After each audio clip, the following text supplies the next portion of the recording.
Hello. Not wearing makeup today. I'm trying to take it easy today. Um, I did get the job, which was awesome. I felt really good about it during the interview, just a positive experience, and he was just asking me all these questions, and then he was like, "Would you like the job?" And I was like, "Yes." Absolutely. So I usually don't get hired on the spot like that. I usually get like a couple of interviews or a phone call later, but they hired me on the spot and that never happened. Or maybe it happened at some point. I don't think so. I usually get a phone call later, like days later. So I'm really happy. I didn't think I'd even, I saw so many people going in the interview asking me, "Where's it at?" And da da da. I'm like, "Around the corner." And I went in the stadium and I was behind the scenes and I was like, this is so freaking cool. I can't wait to be a part of like being when everybody's there. You know what I mean? It's gonna be so awesome. I'm really excited to be in that type of environment. I like being around a lot of people. So I think right now I am my dad's gonna hate this, but I don't care. I'm planning Disney trips. I can't help it. I was kind of like a spoiled kid, and we went on vacations a lot. And um, I called him today. I'm like, "What's the resort we stayed at where there was like an indoor outdoor pool?" Because I have really good memories of stuff like this. I'm listening to this random song on TikTok, and I'm remembering the '80s of being in a resort like that with an indoor outdoor pool and swimming to my dad and seeing this lady singing at the bar, and she smiled and waved at me, and I was so little. And you know I wanted to be her when I grew up. I was like, someday I'm going to do that too. So anyways, I've been working on my music. um I know, like, the cover thing is kind of boring. I write constantly, oh my god. So uh I'm still writing, I'm still doing stuff like that. um Eventually I'm going to get that together and make it. I don't know why it took me so long to actually record my own stuff. It just did. So anyways, I had an intake today for my new therapy slash med management thingamajigger, and he was just asking me some questions. I'm sorry, I'm just like having a little of anxiety right now because I watched, this is so stupid, it triggered me. I watched Freedom Writers, and in that movie, it's a true story, which frustrates me because they had a bunch of students that were had behavioral problems, and a teacher changed their minds about stuff by having them read Anne Frank, the Diary of Anne Frank, as well as meeting Holocaust survivors because they were, inner city kids from, different backgrounds that weren't mainstream, I would say, I guess. You got your roughed up kids, I guess. So watching that was kind of frustrating for me because I don't know how a Holocaust survivor is going to change their minds about their lives. My grandpa survived the Holocaust, and I've met people who could care fucking less. I've been to the Holocaust Museum in DC and I cried because that's my history. I don't think a lot of people, I've met some nasty people who say horrible things. So that was a trigger for me today. Like, for example, one time me and my sister got jumped by these girls. They're like, "Are y'all going to that European deli?" And I'm like, we're American. And I guess we just look a certain way. And, it was crappy, but, and I never went to the cops about it. I was just frustrated. My sister totally jumped on them right back. And, I always learned, like, you got to defend yourself because the cops won't always be there.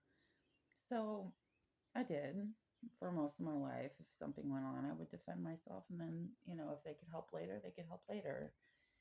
Um, so I was, yeah, triggered in a memory of that. And then also a time I was at leaving the library, and these two guys that were just like white boy. It's I know it's a negative saying, but they call them wiggers because they act like they're black and they're white. And I know that's a horrible phrase to say, and I'm saying it because they walked away saying, and they were far away from me, and I'm just one person. They were like, I thought we got rid of all you guys. And they were walking far away from me, and I thought, ooh. And at the same time, a cop rolls up, and he's a big black guy, and he goes, and he heard what they said, and he was like, you know what I mean? And I just like somebody's always watching because that's offensive to them as well.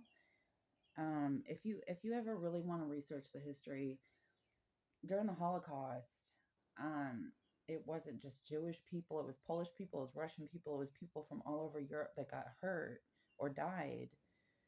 And it was because the Nazis believed in like perfection. That if you were black, if you were Jewish, if you were disabled, handicapped, something like that, then you deserve to die. And they were just completely um, you couldn't talk sense into a person like that. That people would have to escape him. That's how my grandpa got out. He escaped. Somebody put him in a wheelbarrow full of potatoes, and he left. And he came here and built his own life. Mostly Polish people lived in Michigan. Uh, so another problem for me is living in the South and dealing with like how much the South hates Northerners and calls them Yankees and stuff like that. And it's just one time I'm having a bad day and I asked my dad, I was like, why do we move here? Because I've seen craziness. Me and my friends went to Busch Gardens in Tampa and we saw this huge Confederate flag. And I was like, that is the most evil thing I've ever seen. And we're looking at it like, oh my God, you know? And, you know, it's kind of, it's like a thing. Like when I was a waitress, they'd come into the restaurant and there's nothing you could do about it. It felt like, they would have the flag on their truck and you see that flag around here and I don't like it. I like the American flag. I like people that believe in, you know, multicultural. That's why I moved to New York. It's multicultural there and good luck. There's people from all walks of life. So, I mean, it's so divided here and it's so obvious the things that I would hear that would go on. I had severe depression because there were firefighters that came into the restaurant all the time and they were black and there was a somebody in their team that put a noose in a locker and there was a huge lawsuit, but I mean honestly I wouldn't even feel better suing. Like I'd just be like, I want to get out of here. You know what I mean? I'd want to move on away from people like that. For me, I don't I just I can't hear their crap. It's so evil. And the more I swallowed it, the more depressed I got because I never even identified with what happened to my grandpa. But I did feel like I'm an out of place northerner in the South a lot. And just seeing the anger from black people and always accusing somebody white of being racist towards them. And the more I heard that, the more I was like, this is real, isn't it? Like, this is constant and it never went away. And when I went to college, I had to learn about Civil War and all that. And I'm like, but this isn't what happened a long time ago. This is happening every day. And why are people acting like this isn't happening? And, I just got more and more upset and would never talk about it. I wrote poems. I sing all the time and it helps me like I grew up in a Christian school, so we would have to sing like 3 times a day. So that honestly helps with depression and forgetting about, you know, the ugliness in this world. Um, you know, there's a verse in the Bible that says something like make a joyful noise unto the Lord. I don't remember. I just remember random phrases like that that I was raised that way growing up. So the things that I do, I pray and I feel bad for people who live with that kind of hatred. Like I don't know who raised you to believe this stuff, but it's all in your head, and it can anybody could be that way. I could be a hateful person towards whoever. I'm not. When I try and look at certain things, if it's like a personal thing, like those people that jump me or whatever, like yeah, you deserve to go to jail, screw you. But I don't look at a whole race of people or religion or whatever. I've met some extremists too, aside from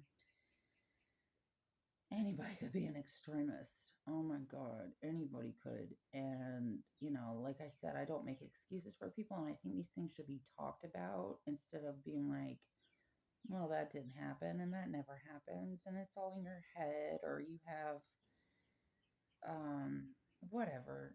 Some people just want to act like they're not going to acknowledge these things and that's fine. I'm not okay with it. Um, I never was. It was the root of my depression. It wasn't just me.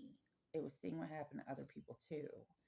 So I'm not saying like I'm gonna go join a cause or anything like that. I'm not that type of person either. But if I see that going that crazy um uh I had to get out of there. I had it, I lived through it, but it was something that was I never got treatment. I never dealt with it mentally. Mentally, it really hurt for a long time. And I'm sorry, it sounds so shaky and everything, but you know, I believe that a bully is a bully. I'll call them bullies, seriously, because it's just like kids. Like if you go to high school, there's cliques. There's people who will, I remember high school, middle school, all that stuff where there's some people who didn't like me for no reason because whatever. But you grow out of that. You know what I mean? Like if you're gonna still be that way, maybe you have some type of developmental disorder or you never left fifth grade. I don't know, but the more I try to understand someone's reasons, it's like, were you uneducated? Who taught you this craziness? So when I was at the Holocaust Museum, they had a room for every single camp, and you could light a candle for the camp. So I'm lighting every single one. And the security guard's like, you can only do one. And he's a black guy. They had all black security guards in the Holocaust Museum. I'm pretty sure for a reason because it could have been them. It, occasionally I'm sure it was, but it could have been, I think it could have been them and it bothers me. So, and right across the National Mall is the African American Museum. So it's like a similar, not the same thing, obviously, but the same, um, I don't know where I'm going with that. It's just similar. um, Similar history of someone stealing your life and your family and your home and making you either subservient to them or you're not going to be here, you know what I mean, that sort of thing. So where you have to follow their lead, you have to follow their religion, you have to do what they tell you to do or you won't survive. In Europe, that was pretty consistent. Some people just had to leave their loved ones behind and move on. And, that happens all over the world today. There's still wars going on everywhere, but I'm talking about my situation and what I know. So when I went to light all those candles, he's like, just one. And I'm like, I'm not going to tell you where he's from. You know what I mean? I don't tell people this stuff.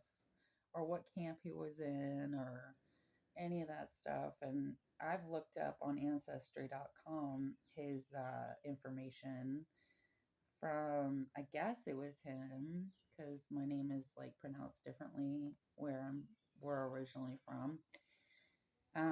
That he was on a boat and stuff like that, and it's scary. I can imagine being like the Titanic. Like, you're not even allowed to be on here, but you're here, and then you make it to America where you're free.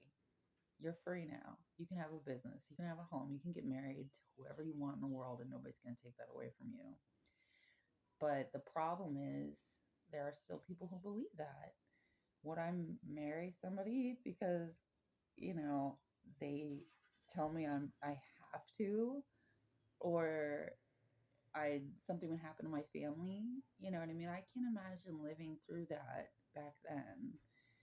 I see stupid books in the bookstore, like the Nazi officer's wife and stuff like that. And I'm like, yuck, get rid of that. You know what I mean? I mean, there's just so many. It's a trigger for me.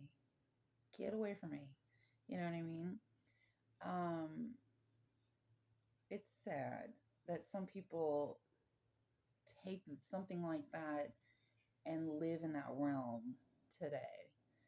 Um, I feel bad for them. I really do.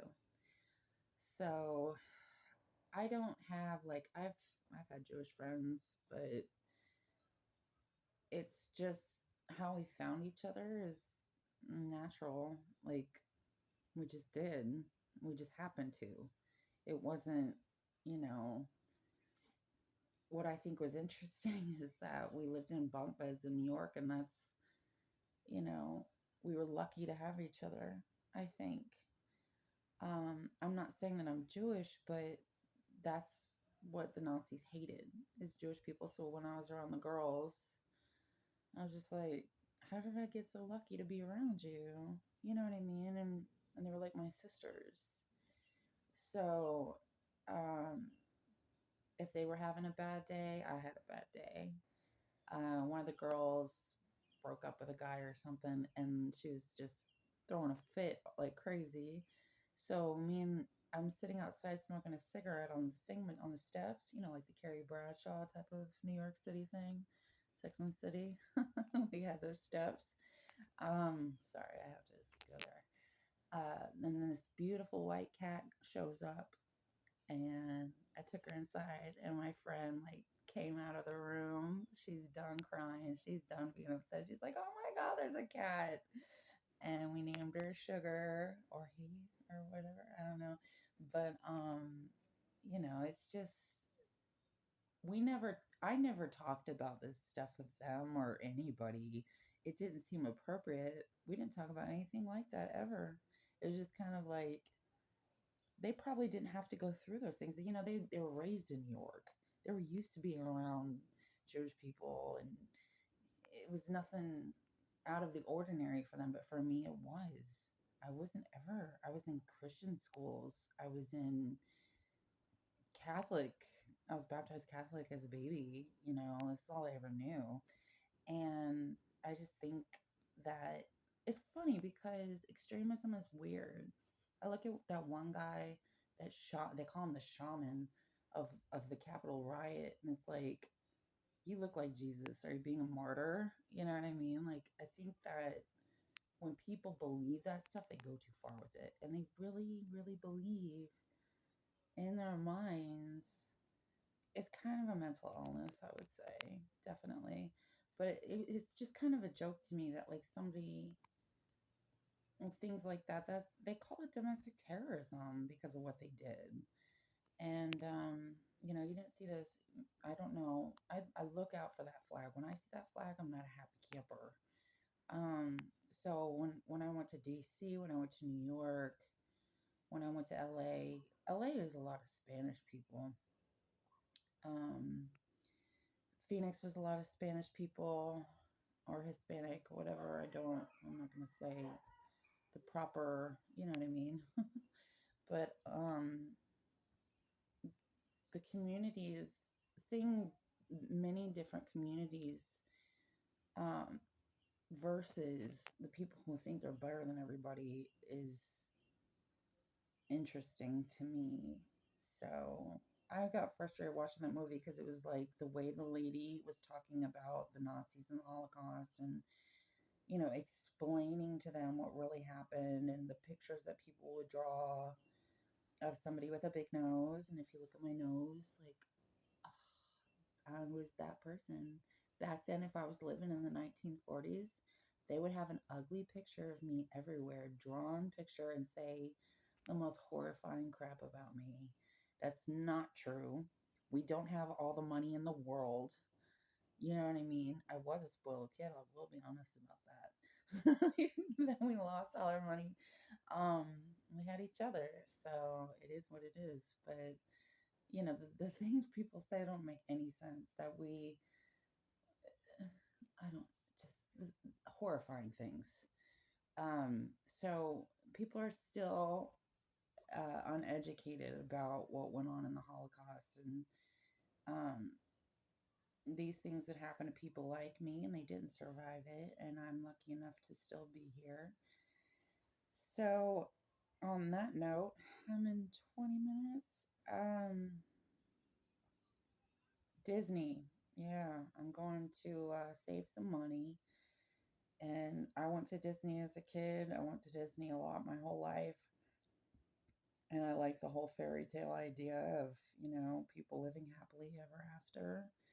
Um, it it's just one of those things where the good guy wins. There's the villain, like Maleficent, and then there's the prince and princess at the end, or Ursula.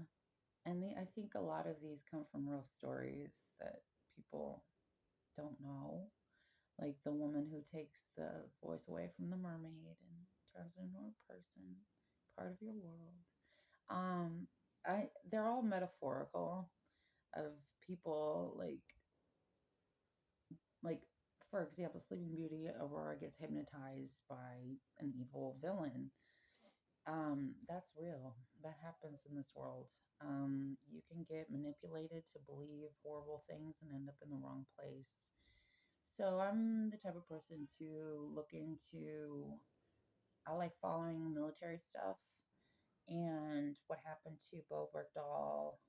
I followed. He was held captive for 5 years in another country. Um, but the thing is, what made him walk away from his other brothers is what I call them. I think I don't know why someone would just walk away, and then the next thing you know, he got kidnapped and held hostage for 5 years.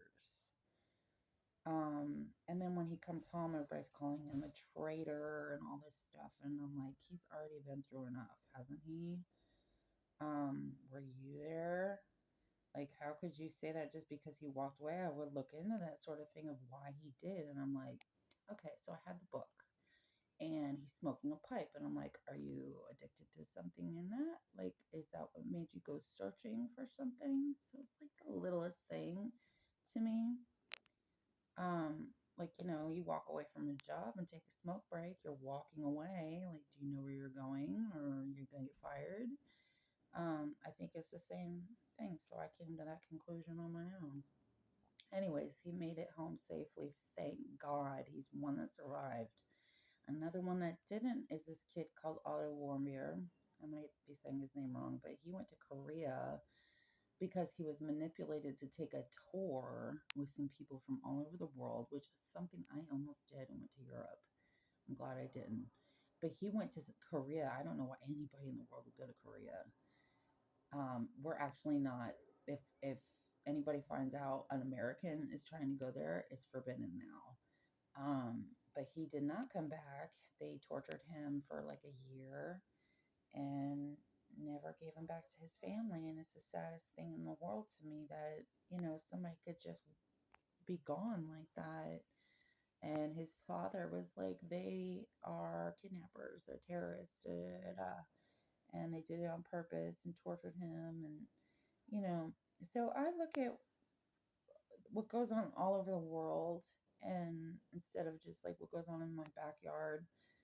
Um, those two boys walking away, they were extremists, and God knows what they could have done or what they were thinking of doing and why they were there and why they knew why follow me. You know what I mean? What do you want? Um, I've been followed, I've been jumped, I've had a gun in my face before, I've had all kinds of things happen to me. Still here.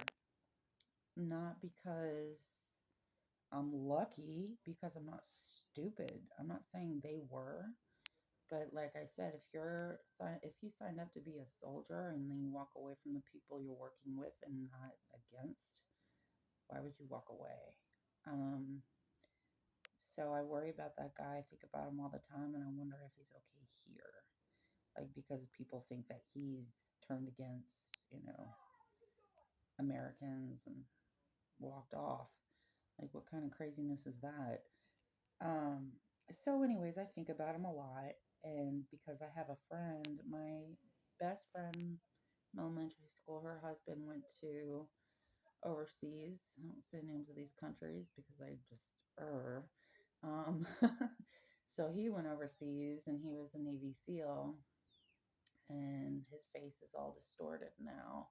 But he's signed books and he's alive and he does all this new stuff and he's still the same mentally as he was during training. Like, he has all these YouTube channels. You can look him up. His name is Jason Redman. My best friend Anna, that was her husband, and he still, you know, has all that training that he's teaching people. And I just think that's somebody to, you know, look up to, regardless of what he looks like now. He did get ambushed.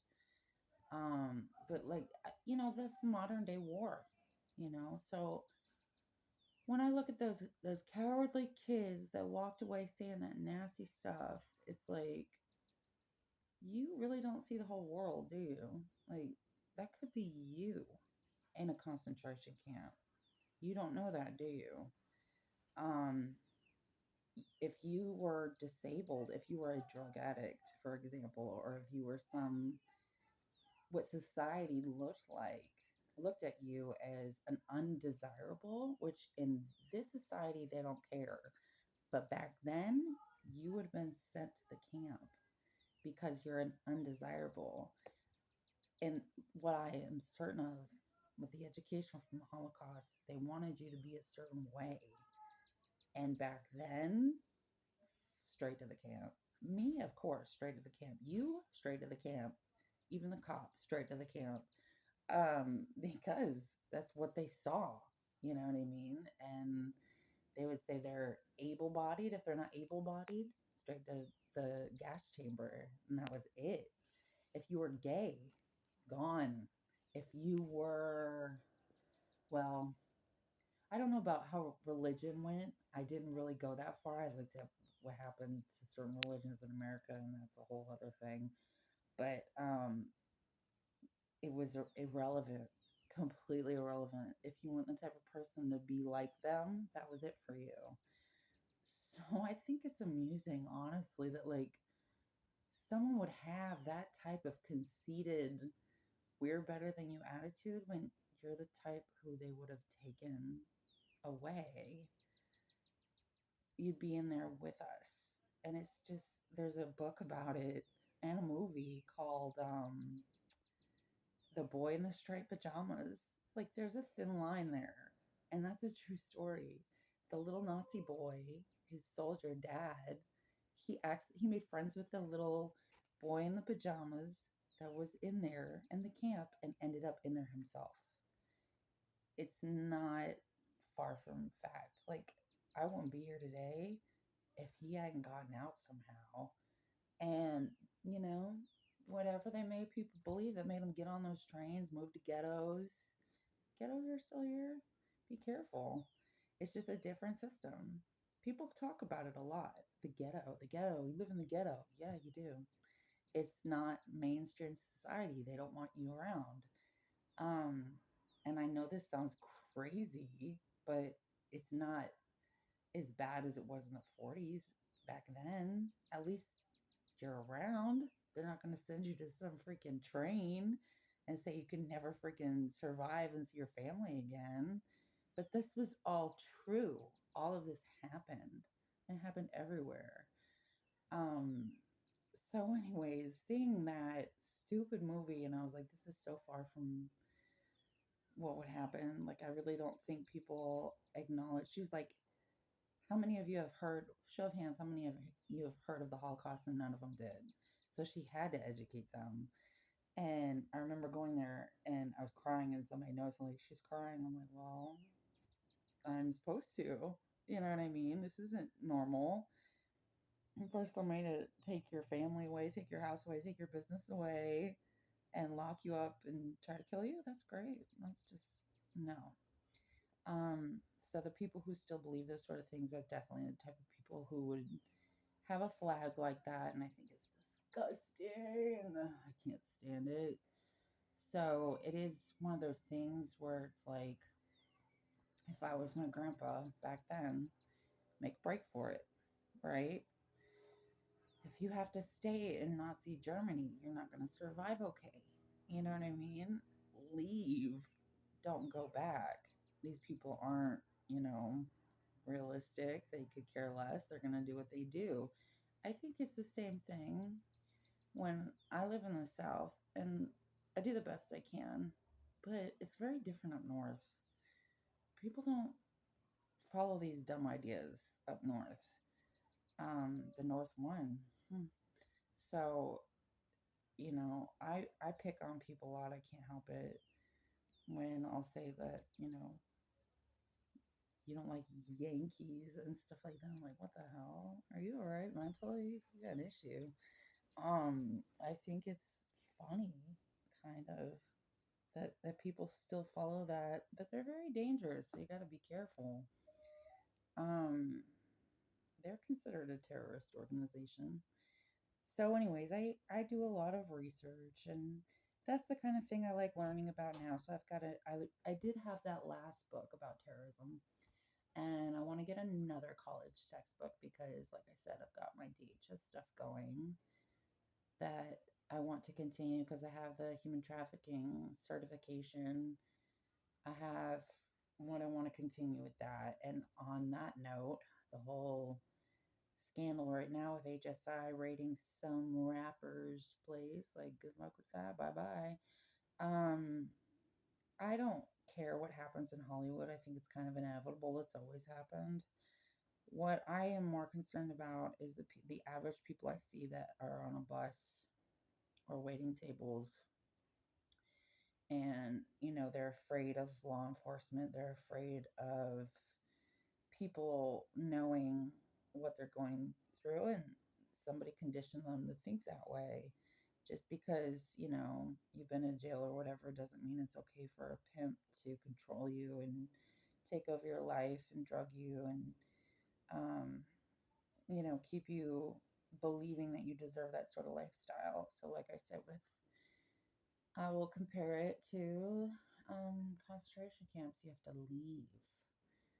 Um, they don't change, and there was never someone who stopped what they did.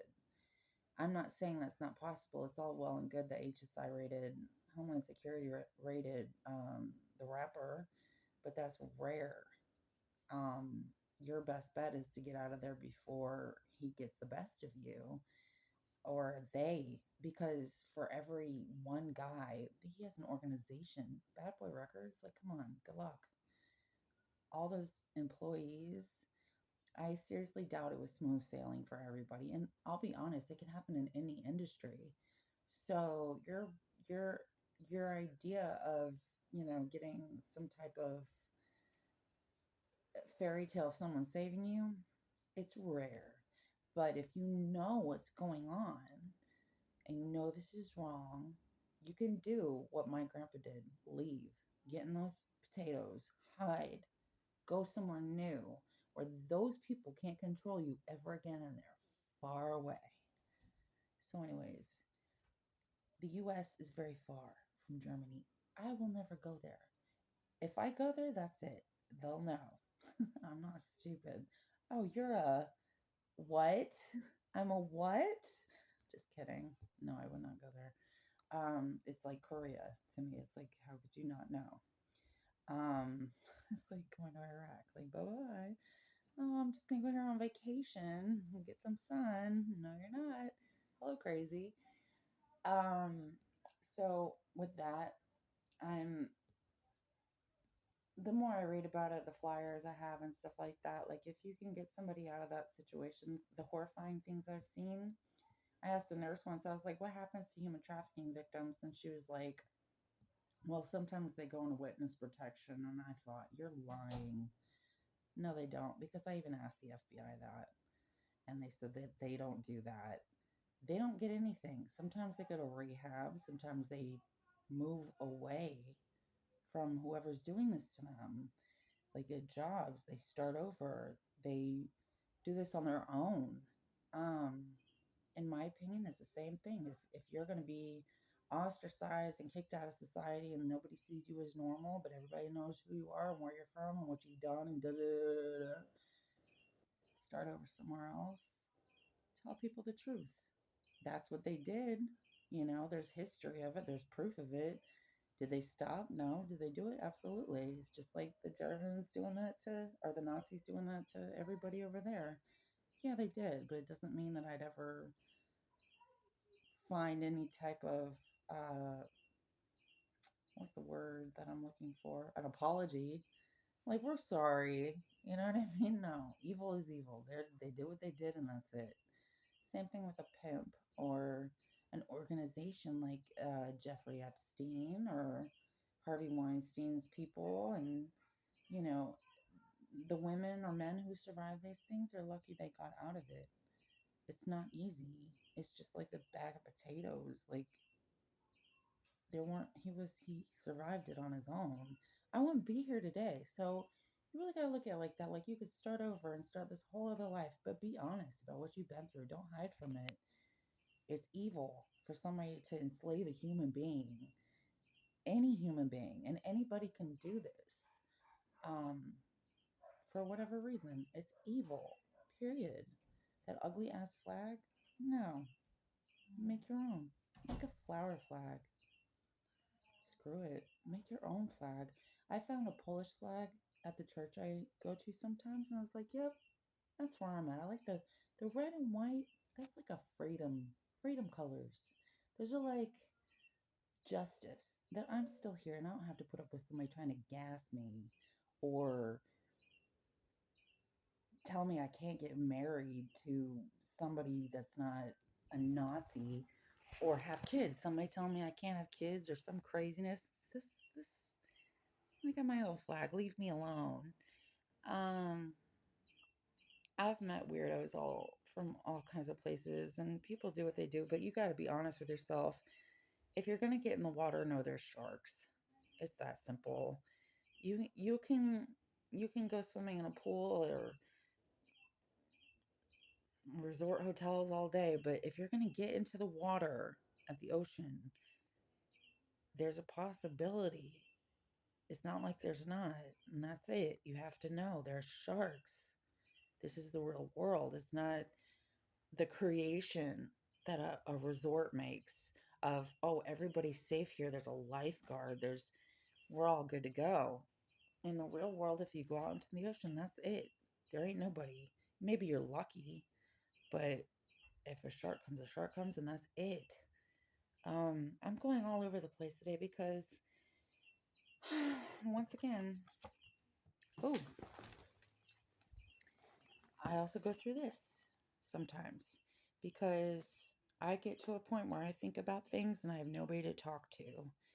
I know I'm not the only one. Like I said, when I was around those people with those flags all the time and their attitude and their demeanor and their superiority complex, I internalized it, and the more internalized it, the more I just got sicker and sicker, and it was like they won. They got the best of me. And I heard people that were into that like mentality say things like that. They would say, it's easier to get somebody to quit than it is to fire them.